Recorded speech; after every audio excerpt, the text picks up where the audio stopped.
pelo Disney Rossetti, né? Que inclusive é amigo do Alexandre de Moraes, para comandar a Polícia Federal. A Carla Zambelli fez uma denúncia dizendo, né? E isso é sabido, não só porque ela disse, né? Mas comandava a Lava Jato aqui em São Paulo, nada caminhou. Por que você escolheu ele aos 45 do segundo tempo para integrar a Polícia Federal? Aí depois falou que o Bolsonaro queria um nome, só que no final das contas o Alexandre de Moraes nomeou ele mesmo. Eu era contra a interferência na Polícia Federal do presidente Bolsonaro, porque as razões que ele já apresentou, inclusive ele já falou publicamente que eu tive que sair do governo porque eu não aceitava proteger a família dele, do COAF, da Receita Federal e da Polícia Federal, além de estar naquela gravação. Então veja, vamos colocar assim, hoje a situação é pior do que tá o Lula solto, que já é muito ruim. Hoje não tem ninguém no Brasil está sendo investigado e preso por grande corrupção.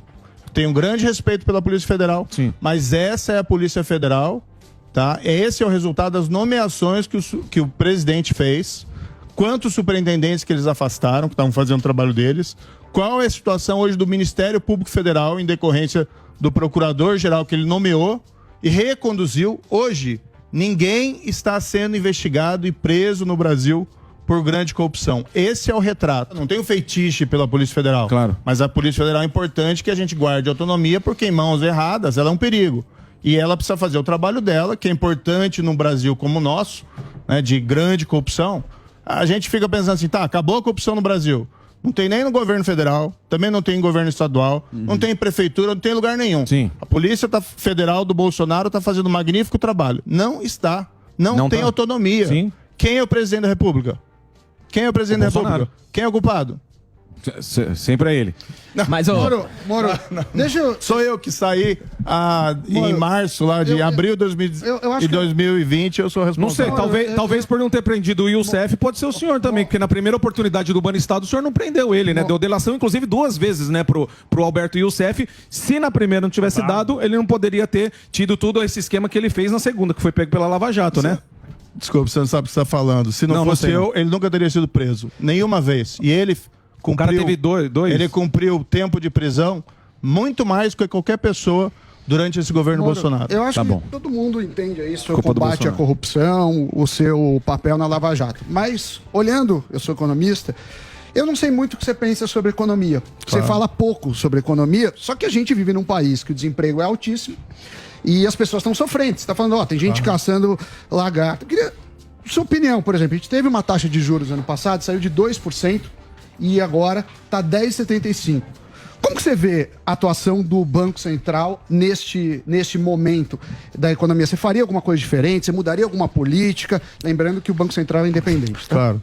Olha, o foco do nosso programa vai ser a retomada do crescimento econômico. Mas como? A gente não consegue fazer isso se a gente não domar a inflação. Porque esse aumento dos juros do Banco Central é uma reação à inflação. Hoje o Brasil perdeu credibilidade fiscal e reputação. Por isso que a gente não está crescendo.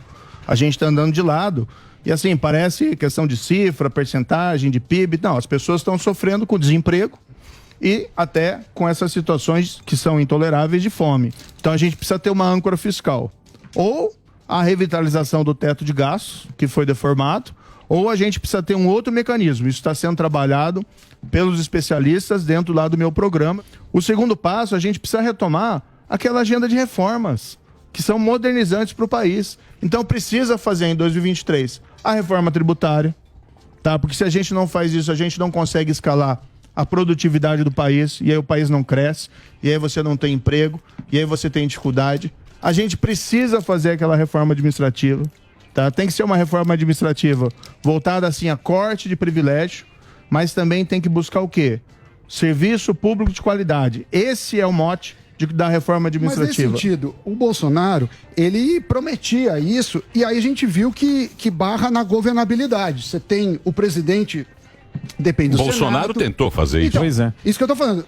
Depende da Câmara, do Senado. Não, e como você vai fazer para ganhar essa governabilidade? Aí eu vou dizer o seguinte, em 2019 o presidente, numa reunião ministerial, disse, e tem todos os ministros como testemunhas, que reforma administrativa era coisa de segundo mandato. Tá? Reforma tributária, o presidente nunca foi a favor, tá?